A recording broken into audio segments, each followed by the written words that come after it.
This is the On the Pony Express podcast, part of the On3 network. Check out all the SMU coverage you need at ontheponyexpress.com. Now, here's your host, Billy Embody. 1, 2, 3, let me go.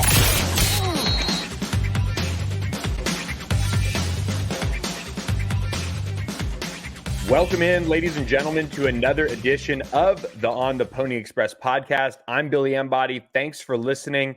Happy New Year, everyone. We hope you guys had a great start to the new year. We know it ended on the field with a loss in the Fenway Bowl for SMU football, but Rhett Lashley and his staff rebounded right away to land a key addition from the transfer portal, and we'll talk about that early on in the podcast. But first, I want to announce that we're now partnered with Status Jet, the official presenting sponsor of the On the Pony Express podcast. David Henry and his entire team at Status Jet are proud SMU athletic supporters as well. So be sure to support them. Status Jet, check them out and let them take care of your private jet chartering experience.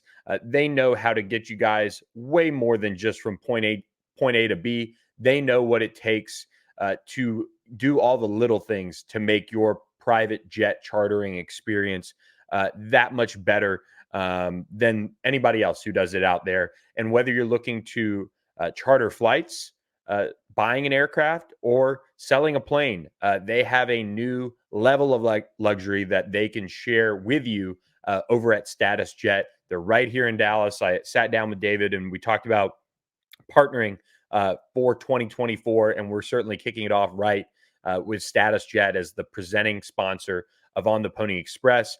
A few quick things. We're going to have some really exciting news to come as the year unfolds with some of these ACC trips that SMU has in front of it, both on the football field and in basketball. So we're excited to do some things with Status Jet on that front.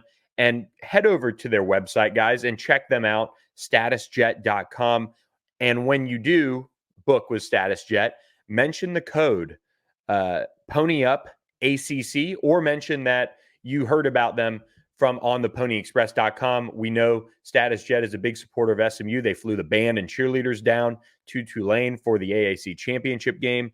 David and his team over there just have that extra personal touch when you give them a call. It's so much more than, again, just getting from point A to point B. When you have last minute changes or maybe a cancellation from your other charter jet, their team at Status Jet brings you guys the goods and can get you there with that peace of mind and just overall luxury that you expect from a private jet chartering company. Ask about the Status Jet card program to receive more benefits when traveling through private jet charters. Again, Pony Up ACC is the code, or mention us on theponyexpress.com, and David and his team will give you guys a discount on a round trip when you book with Status Jet. So appreciate them for partnering with us at ontheponyexpress.com. Excited about that. We've got some big things in store with our friends at Status Jet.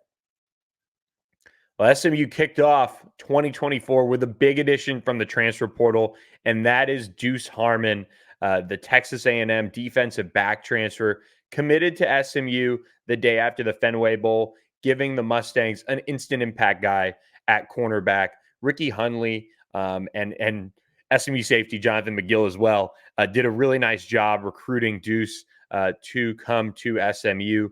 He's a former Denton Guyer standout and was able to get into the starting lineup at Texas A&M. He played in a good number of games over the course of his career, making multiple starts in College Station.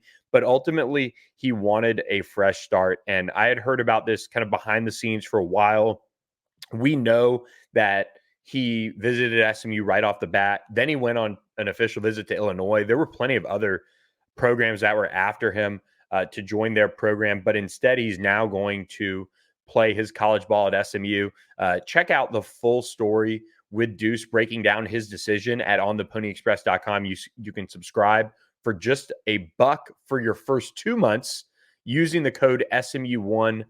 That's for you guys on the YouTube channel who listen but don't subscribe to ontheponyexpress.com. Use code SMU1 to get $1 for your first 2 months at ontheponyexpress.com. Anyway, Deuce went really in depth about what it means to be coming home to play for SMU. He gets to team up with Jonathan McGill. He talked about how Ricky Hunley was key in his recruitment, and Rhett Lashley as well. Scott Simons certainly involved recruiting his parents. It was a whole staff, all hands on deck approach for SMU. And they get a guy who in 2023 played in 11 games with 6 starts for the Aggies. He made 18 tackles, a tackle for loss, but 7 pass breakups and an interception against Mississippi State. He's played in 27 games overall, 46 tackles, 2.5 tackles for loss, 10 pass breakups, and 2 picks. He'll have 2 years of eligibility remaining for the Mustangs. He was a former top 200 overall prospect on the On3 industry ranking. If you're watching on YouTube, you see it there. And a top 15 overall corner coming out of high school. A very, very impressive high school program in Denton Guyer.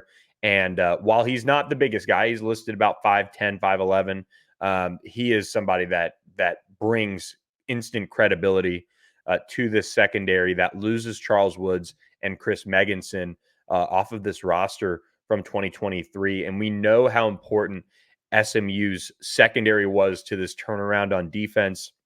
And so getting a guy like Deuce Harmon, who's played in the SEC, who's played at a very high level in the SEC, starting on a very good defense for Texas A&M, now SMU gets him for 2 years. And this is all coming as the transfer portal window is coming to a close for the most part. SMU players, I think, had to be in by, or I guess they can enter today is their final day. So we might see a couple names potentially. I'm not saying that it will happen, but potentially pop up in there as this is the last day to enter the portal. Unless you're a graduate transfer, you can pretty much enter whenever you want. But SMU is not one of those teams out there that has played a college football game that ended on a New Year's Day, for example. Those teams that played on New Year's Day, those players have until January 6th. And then, of course, the teams that are advancing in the college football playoff, all those players will have 5 days after their games end in terms of the national championship to enter. So, and I think maybe there might be a couple other bowl games here. Still, I'm not sure if there's still those couple that are out there after New Year's Day, but SMU is continuing to monitor the transfer portal to address positions, especially on defense. We know that SMU needs to go out and get more defensive linemen. They need to go out and still address the secondary. And to do that, they got to be patient. You know, they're in a spot right now in the secondary where they have a great group that they like coming back at safety.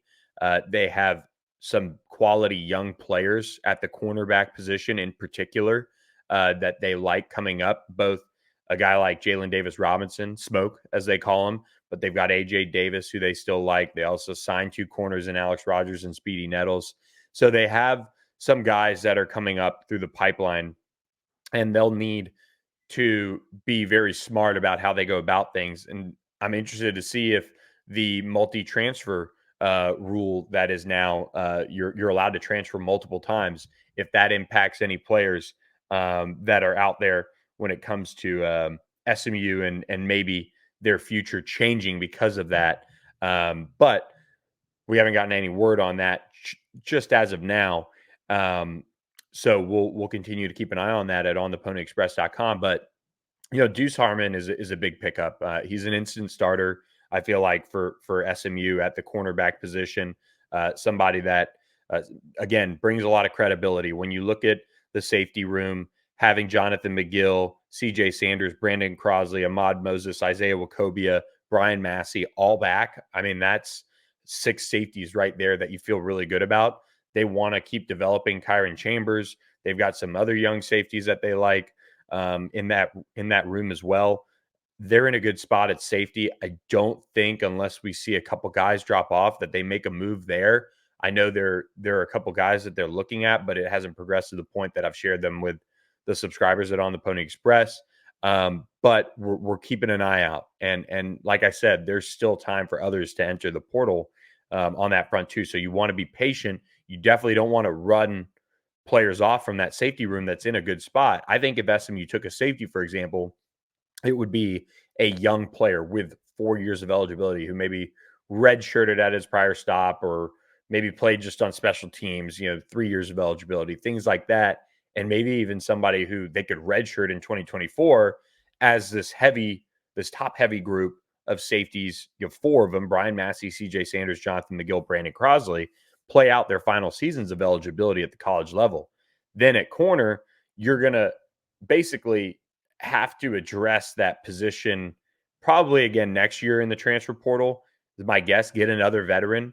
But the good thing is you have Deuce Harmon, who very much solidifies that spot. Then if you can find one more, and we just dropped some notes on one at ontheponyexpress.com, then maybe when you lose a Jahari Rogers after next year, then you go out and you just find a plug and play type of veteran, 1 year guy once again. You do some different things, but Ricky Hunley's just done a really, really nice job of that room overall, building competition, building depth. And so SMU is in a good spot in the secondary, and getting Deuce Harmon is a big piece of that. When you look at other needs on the SMU roster right now, they're good at linebacker. They got Justin Medlock in there. They lost Chris Adamora to graduation. They have 3 guys entering their final year of eligibility in 2024 in Jaquandis Burns, Kobe Wilson, Ahmad Walker that they feel good about. The young guys on that defense in the linebacker room, you feel really good about Alex Kilgore, Brandon Maizano. You bring in Justin Medlock to compete. Brandon Booker, Zach Smith are your signees that are coming in. That's all in a good spot. Defensive line, SMU continues to target that group. And at defensive end, you're pretty much good because look at this group. You have Elijah Roberts, who's coming back. Then you have Jafari Harvey, who's coming into the picture for his final year of eligibility. Those 2 guys are going to be opposite of each other. You lost Nelson Paul to graduation, but then you have Isaiah Smith as an edge rusher. Who knows how Jaden Jones' future plays out injury-wise and all of that. He's got to recover. Jalen Samuels is back. Cam Robertson is back. Omari Abor comes in as a guy who can play right behind Elijah Roberts and help him just give him some rest. I still think the staff is high on Braden Flowers and his kind of long-term ability to give them some quality snaps as a depth piece. Where SMU needs to continue to address on defense is that defensive tackle position, nose tackle, defensive tackle, whichever one, they've got to address it. They have Corey Roberson coming back. They have Mike Sanjo and Njiki coming back. And then the 2 defensive tackles that they have on the roster that are returning are Braylon Jackson, who you don't necessarily feel great about if he hasn't contributed at this point. And then Kevin Allen, who I know SMU likes, who's coming off a redshirt year. Then you can get Mike Lockhart and Jonathan Jefferson coming in. Those are 2 guys that are expected to play a lot. Mike Lockhart's probably your starting defensive tackle, maybe nose tackle. You still need to find one for sure, but really 2 defensive tackles that can help this team right away, because you have Mike Lockhart, who's played a ton of football and can contribute, but Jonathan Jefferson has played some football but hasn't taken on that huge role. You need somebody who's used to playing some snaps. And again, SMU is bringing in a guy for a visit this week. We posted about him at ontheponyexpress.com, and you can check that out. And they have some other guys out there. We've talked about Tank Booker, the Arkansas defensive tackle, who is going to visit Texas Tech this week. Who knows kind of where SMU stands? He's pretty quiet. He's visited SMU. He's visited Baylor. Now he visits Tech. Interesting, all 3 in the state of Texas, by the way. But he's somebody that is looking to play out his final year of college eligibility. I think final year. I don't think he has 2. And is a big mountain of a man at 6'4", 350. If you could find a way to get him, maybe you're looking at a position where SMU is so strong then in the middle. If you can get him and then find one more true defensive tackle, then you've got that steady rotation of guys that the Mustangs can really roll through with Calvin Thibodeau as that defensive line coach. So the defense is really, truthfully, probably 3 total pieces away from being in a spot where you're like, okay, this is a good situation to be in. And again, there still could be more players that enter the portal at key positions and maybe SMU rolls the dice and can get a guy in the spring that really solidifies things long term at the defensive line position. If they can come away with another mid-year guy at the defensive line, then you can, basically go all in on some other players that might enter in the spring or what have you, and see kind of how the chips fall. But that's where things stand defensively for SMU. Offensively, things are in a good spot. You're looking at a team that isn't going to address the running back position from what it seems. The quarterback position isn't going to be touched. Wide receiver, they brought in Ashton Cozart, who is going to have all 4 years of eligibility left. He's your big outside guy that they brought in. And as of now, that's probably it at receiver. Tight end, there is kind of a question. Do they go out and get another blocking tight end? I still think they try to. Jake Roberts, the Baylor tight end, who kind of honestly spurned SMU when he transferred from North Texas. Everybody thought he was going to end up at SMU, and he ends up going to Baylor. I don't know if they'd kick the tires on him because, they kind of played him a little bit last year. I think that's something that where the staff doesn't want to get into guys that maybe have done that in the past. But we'll be keeping an eye out on him. I would say we're going to look at some other options. Again, we'll update this at onthePonyExpress.com when we hear more. But that's probably the position that is being looked at the hardest, is adding a guy who can help out blocking in the tight end game, because RJ Maryland's coming back. He's a guy who I think needs to take the next step in his game as they go to the ACC for this offense to make the move and not see regression. He needs to step up and be a true superstar. But you also saw what Adam Moore could be in the Fenway Bowl. And we've told you guys, we've been high on Adam Moore since he stepped on campus. So it's not too surprising. And then you have Trip Reardon and Lonnie Johnson, who redshirted this year at the tight end spot. On the offensive line, I still think that if SMU could find a way to get a tackle into the program that can push Savion Byrd, can push PJ Williams and Marcus Bryant, that would be helpful. The plan is for Savion Byrd, Caleb Johnson, Marcus Bryant, PJ Williams to all work at tackle and really push each other and see how the chips fall. Your interior of your offensive line is set. You've got Justin Osborne, who has shown he can play tackle. They'd probably like him to be at guard. And you have Branson Hickman and Ja'Kai Clark at center. They'll battle it out. You have Logan Parr, who's going to return and start at a guard spot in all likelihood. And then you have Ben Sparks and Nate Anderson coming into the mix. You have Alex Woods, who the staff likes a lot, and he's going to be back for next year. They have some young guys who probably still need some more time, but that's the group that you feel pretty good about along the interior of the offensive line in terms of how it pans out and how it plays itself out for their first year in the ACC.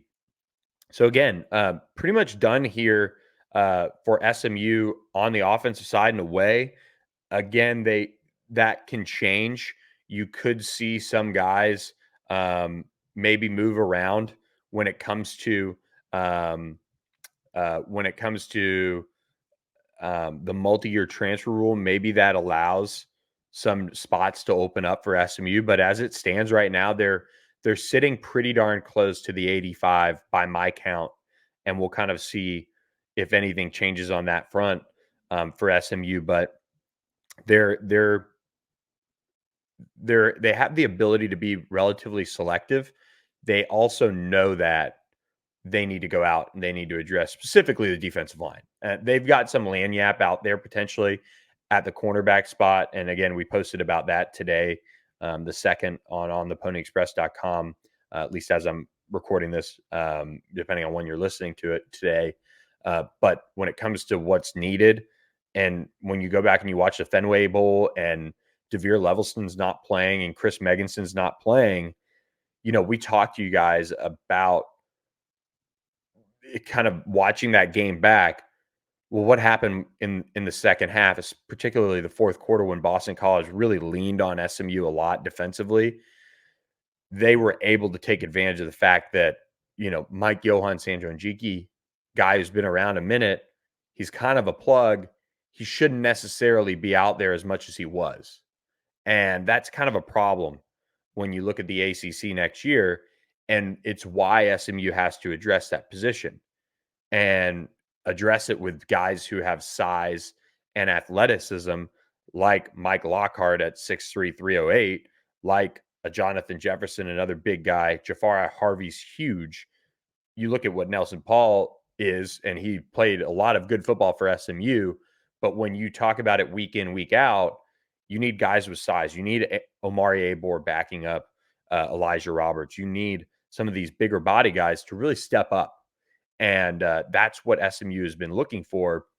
And that's why you don't see many guys that SMU's been after along the defensive line be, 6'1", 280. They're all of 300 pounds for the most part. And they're going to be guys that contribute to a line that is losing 3 starters, basically. And you see why you need that serious type of depth that SMU was able to showcase in the AAC and be dominant. Next year, look, I mean, we can go back to the Fenway Bowl and debate all we want. Well, it was sloppy. It was the turf this. It was the defense out of position. It was poor tackling. It was all of this. What I think the root of the issue was at the end of the game when things really fell apart for SMU defensively was they were out of gas on the defensive line. And that's my opinion watching him. And, I just don't know what else to say. And on the flip side, Boston College had a lead that SMU had to go one-dimensional too. So it was all bad in the end in that fourth quarter for SMU. And it's not necessarily reflective of, well, if that game's played on, in a regular fall day in Boston, might be chilly, different weather. I don't know. We'll never know. But whenever a game is so muggy and ugly and the field is brutal, it's hard to have the same takeaways. But there were just little big ones that impact SMU next year that they have to address. You knew they had to address the defensive tackle spot. And that game wouldn't have changed that because those defensive linemen that were out there, those are guys who are, for the most part, either not coming back, so not going to be here. Those are your key guys along the interior. And then on the backup side of things, those are the guys that are supposed to be a little bit more backup guys, having to play more, all because one guy, Devere Levelston, who brought so much versatility to defensive tackle, this and that this year, you're having to make up for it by playing guys that shouldn't be played. So when you look at having to go through a whole slate, the odds of SMU facing monsoons for the most part next year is a little bit lower. If that game is played in the weather that SMU played in against East Carolina to kick off AAC play this year, who knows? Maybe SMU's defenders are able to put their foot in the ground a little bit better and run well and do all of those things. But it's a whole nother song and dance. What SMU's been focused on is addressing clear needs for this 2024 team. And it all pretty much comes up with and starts with the defensive line. So fear not, they are working on it. And they have done a good job addressing it with the guys they brought in so far. Jafari Harvey was announced as a signee the same day Deuce Harmon was. So those guys are officially in the boat, so to speak. They still need to sit down in a classroom, but they're in the boat. And kudos to the staff for obviously getting those guys, both veterans who have played and contributed at a high level at various points of their college careers. But SMU's roster building, it's not done yet. So stay tuned at ontheponyexpress.com for more on that. We will next week kind of dive into a whole look back on the season, do some MVP type stuff, some of those things. So look for that on another pod. We'll grade the positions, we'll grade the coaches, we'll do all those things. And that'll be a lot of fun. Before we kind of move on to the next piece of the podcast, do want to announce that we did announce for the first time in my career covering SMU, which is now over a decade, that we're increasing the price at ontheponyexpress.com. And so if you're an ontheponyexpress.com subscriber, you saw the note that I posted on the board about why. And I want to share it on the podcast as well. Because if you've been thinking about subscribing to the site and you haven't yet, I want to share that we're going up to about $15 a month on the site from $9.99. And for a year-long subscriber, you're looking at an increase from $110 a year to $150. And the reason is plain and simple. We've seen a lot of growth at ontheponyexpress.com, and it's been exciting. We're at an all-time high of subscribers in my career. So anywhere I've been, this is now officially the highest we've ever been, which is really, really just makes me appreciative of all you guys who subscribe to the site and have jumped on board with us. But SMU is moving to the ACC. And with that comes a lot more emphasis on basketball, for example. And I wanted to give you guys a better overall product and quality. And to do that, I need to make a hire. So in time for spring football, we're going to have a new staffer joining us to kind of take some of the other roles on the site that I normally do, which are sometimes repetitive, sometimes time consuming. And he or she is going to take those on and, do those and also assist in game coverage and practice reports and do all of those things. We'll be able to bring them on the podcast and talk to them. Same with Kevin Lonnquist. We're going to involve him a little bit more on the pod, hopefully. And he's still going to be doing his column and he's already assisting in basketball coverage too.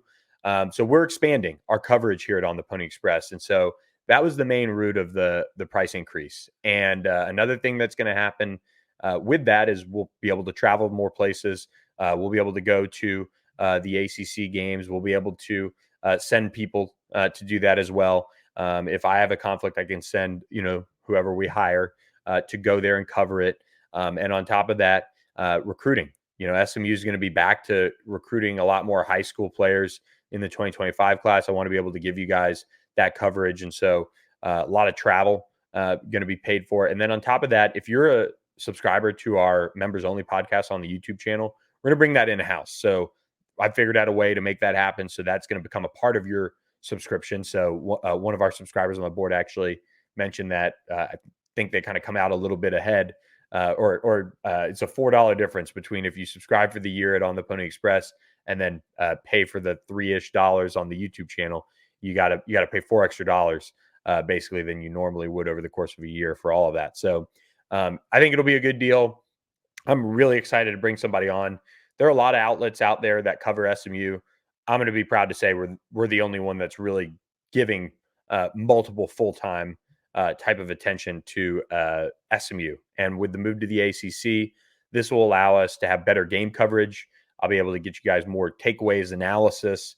We'll be able to focus a little bit more on the podcast of doing some fun things because I'm not spending time doing things that you just kind of have to do to get people to your site, some aggregating, some, posting the press conference videos as watch stories, things like that. So overall, it's going to be a really exciting change for you guys. And then when basketball season starts, I'm excited to say that our basketball coverage will be top notch, game in, game out, not just, all right, we've made it through non-conference, football's over. Now I can give it a little bit more attention. So it's all exciting stuff to kick off 2024. So jump on board on the Pony Express today. Just $1 for your first 2 months. Code SMU1 for those of you who listen to the YouTube channel. So excited about all of that. But look, let's end the podcast with this. SMU did finish up signing its class of 2024.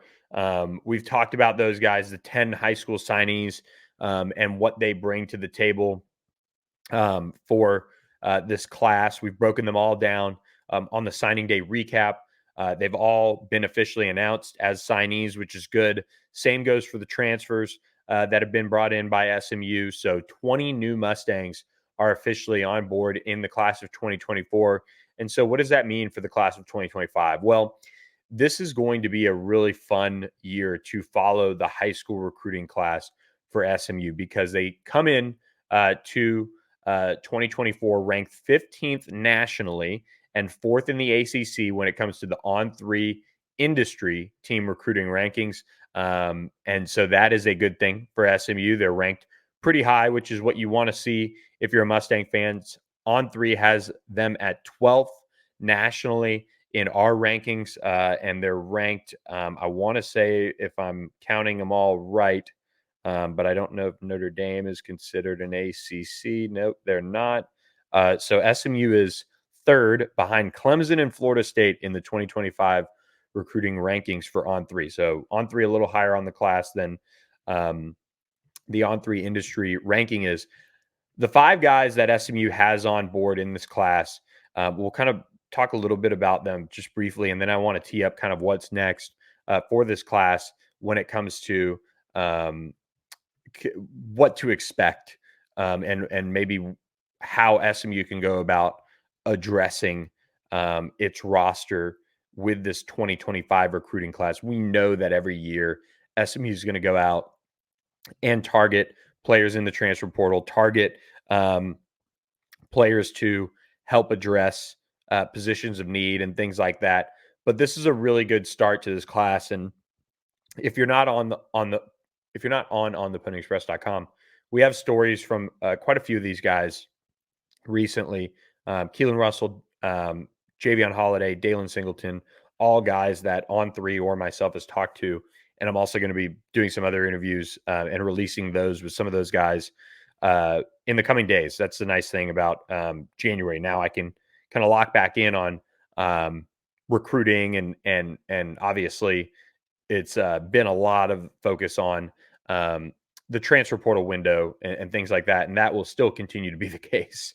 But SMU is headlined by Keelan Russell, the 2025 quarterback out of Duncanville, who's coming off a second straight state championship game appearance where he helped the Panthers win another state title. An athletic quarterback who is still just scratching the surface. And last year he was a first-time starter for Duncanville. He came into this year with a lot more attention on him. He was a top 100 guy to start the year, kind of slid back a little bit when it comes to the rankings for On3, but we're still by far the highest on him. He's top 150 overall prospect for us. I think Keelan is somebody that is going to be really fun to watch as a senior, and he's going to have to do it a lot more. Caden Durham, the LSU running back signing, leaves. This could very much look like kind of an air raid style attack with a little bit more vertical passing game for Duncanville. You see right now, if you're watching on YouTube, just an absolute dime to Corian Moore, the 5-star receiver. SMU is going to obviously put a lot of chips in the Keelan Russell basket, and rightfully so. He's got so much pure arm talent, and until this offseason, he hasn't really, or until the offseason before 2023, he hadn't really focused much on training. He just hadn't. I mean, he came into the year as a backup for Duncanville last year and then exploded. So he hadn't invested, and you saw a lot of improvement this year just based on the little things you can get out of training and you're working on your craft as a quarterback. So I'm really excited to see how he does as a senior, because he does have all the tools. He's got one of the quickest releases in the country, in my opinion, and he just needs more refinement to his overall game. And I think he's going to do that this offseason. So really excited about Keelan Russell and what he'll bring. And then SMU has another Duncanville commit in Javion Holiday, the 3-star cornerback who said he's locked in after a state championship game win. And then they go out to East Texas and they have Ricky Stewart and Demetrius Brisbane committed.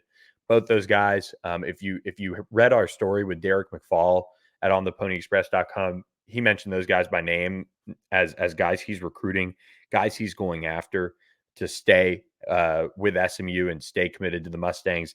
And then Dalen Singleton from DeSoto had an absolute dominant showing in the state championship game. Just was so productive for the Eagles as they won another state championship. Claude Mathis, friend of the program, beating Summer Creek 74-14. Dalen Singleton, 5 receptions, 136 yards, 3 touchdowns. So those are your 5 commits for SMU in 2025. They will have to hold on to them. They're not guys that schools are going to go away on. So I've been doing this a long time, and I'm not saying anybody's going to leave. I like where everything stands right now, but buckle up and be ready to be in big time recruiting again.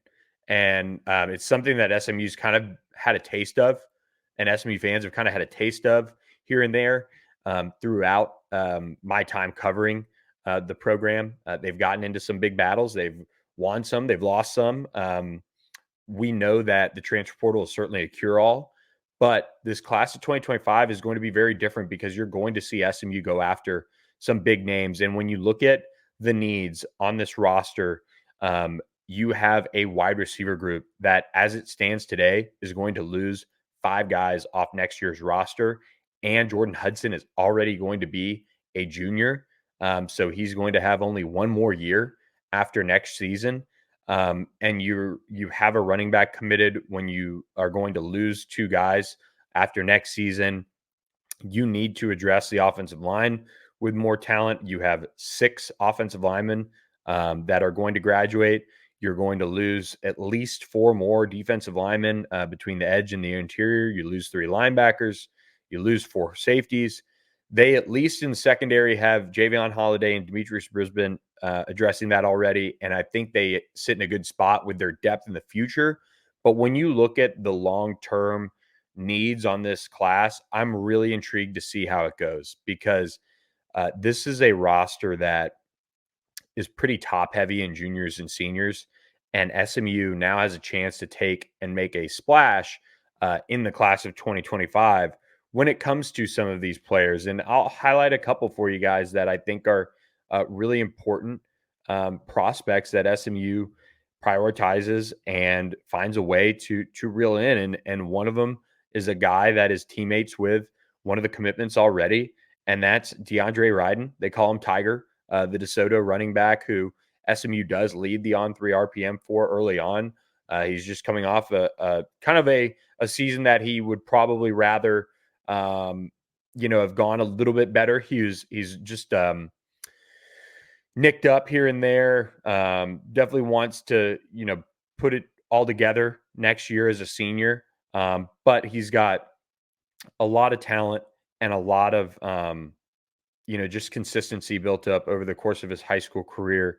And so that would be a big one for SMU to reel in there. And another local prospect that I really like a lot, that I actually will have an update on here pretty soon, is Jalen Beckley, who's from Trinity Christian Academy in Addison. SMU, again, leads the on-3 RPM early on for him. He's a big offensive tackle. And I just saw him at the U.S. Army Bowl. He was being honored as well for his play as a junior. And he's somebody that SMU is all over and working to get on board. And then you look at the defensive line, you look at all the talent that SMU loses from that group once again, and we know that they'll go into the portal. We know they'll address that. That's a big, big piece for them.